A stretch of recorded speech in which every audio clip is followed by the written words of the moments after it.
The moment my words left my lips, the room went still. It wasn't meant to be serious. It was supposed to be nothing more than another drunken laugh shared with friends on a Friday night. But the way my husband's expression froze in that instant, his glass of water suspended halfway to his mouth, his eyes locked on me like I'd just torn something open, told me I'd crossed a line that couldn't be undone. That image replays in my mind every night. The way the air grew heavy. The way my friends darted uneasy glances at each other, covering their discomfort with forced chuckles.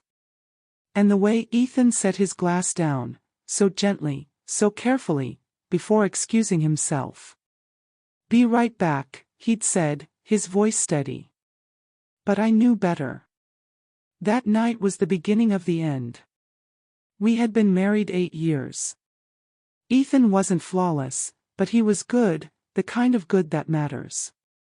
He showed up when he said he would, paid the bills, held me through my tears, and never let a day pass without pressing a kiss to my forehead. Some would call that boring. But boring meant steady. Boring meant safe. For most of our marriage, I thought safe was exactly what I wanted, until suddenly, I didn't. It started small. Harmless teasing during girls' night, one too many glasses of rose, a conversation about dream men, and my own restless need to feel something. I remember leaning back in my chair, smiling too broadly, and saying, "Let's be real. If I had a better man, maybe I'd be happier." The table erupted with laughter. Someone clapped. Someone else teased, "Better than Ethan." I rolled my eyes, smirking, and answered, "Yeah, better than Ethan." It was a joke, wasn't it? But the problem wasn't what I said, it was that Ethan heard me. When we got home, he didn't yell. He didn't slam doors or demand an apology. He just sat at the kitchen table, hands folded, face pale and unreadable. "Did you mean that?" he asked softly. My chest constricted. "What?" "What you said tonight." His eyes held mine, steady and searching. "Do you really think you'd be happier with a better man?" I froze. My instinct was to laugh it off again, to call it a joke. But something in his gaze told me that would only cut deeper. I should have said no, that it was foolish, that I loved him, that he was enough. But my silence betrayed me.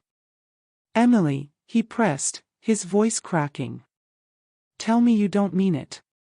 And I couldn't, not convincingly. I tried, but hesitation clung to my tongue because deep inside, a truth I'd never wanted to admit had been whispering for months. That maybe I wanted more. That maybe he wasn't enough. That maybe I wasn't made for safe. Ethan stood without another word, walked into the bedroom, and shut the door. That was the last night we ever shared a bed. In the days that followed, Ethan became a ghost in our home. He moved quietly, avoided my eyes, stopped trying to talk. At first, I brushed it off, telling myself he just needed space. But the silence only grew heavier.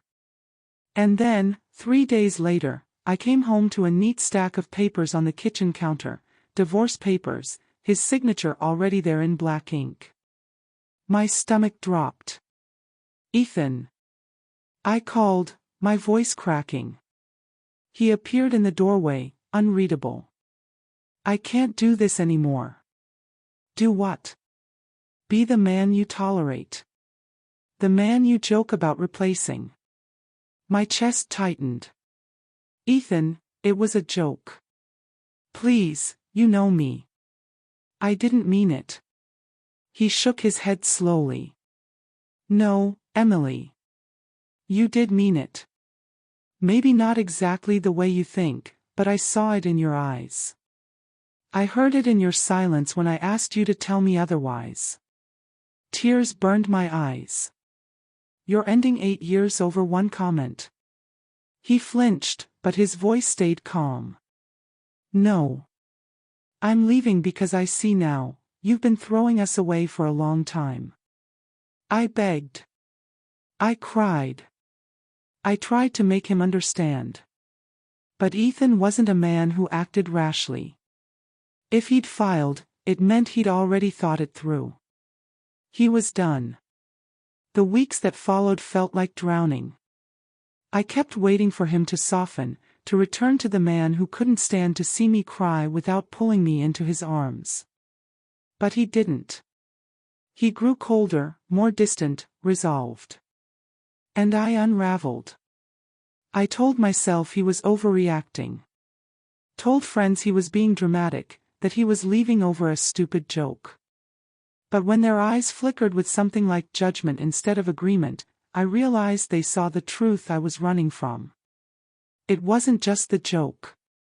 It was what the joke exposed, that somewhere along the way, I'd stopped valuing him. One night, desperate, I cornered him in the living room. "Please, Ethan," I whispered, clutching his arm. "Don't do this. We can fix it. I'll be better." He looked at me, eyes heavy with exhaustion and grief. "Do you even know what better means, Emily? Or do you just want me to forget what you said so you can feel comfortable again?" I swallowed hard. "I want us. I want you." His lips trembled just slightly, and for a second, I thought he might give in. But then he pulled his arm away. "You had me, Emily. Every part of me. And you didn't want it." The finality in his tone broke me more than anger ever could. The divorce moved quickly. Ethan was calm, methodical, almost frighteningly collected. He split everything fairly, gave me more than he had to, never fought or dragged it out. It was clear he wanted it over just as badly as I wanted to undo it. The night he moved out, I stood by the door, clinging to the frame like it could keep me together. He picked up his last box, paused, and turned toward me. For the first time in weeks, his eyes softened. "I loved you," he said simply. "More than anything. But love dies when it's mocked." And then he walked away. It's been 6 months now. The papers are finalized.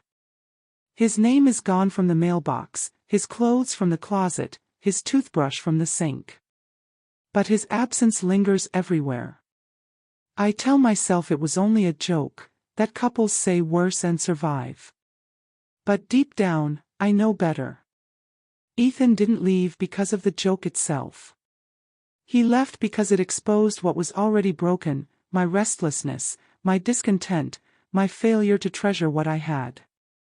And now, every time I sit at the same kitchen table where he once asked me to tell him I didn't mean it, I hear the silence I gave him instead. The silence that cost me everything. Because sometimes betrayal isn't an affair, a secret message, or a hidden double life. Sometimes it's the careless words you let slip, the ones that show how little you cherish the person who gave you everything. And once that truth is spoken, you can't take it back. Not with 1,000 apologies. Not ever.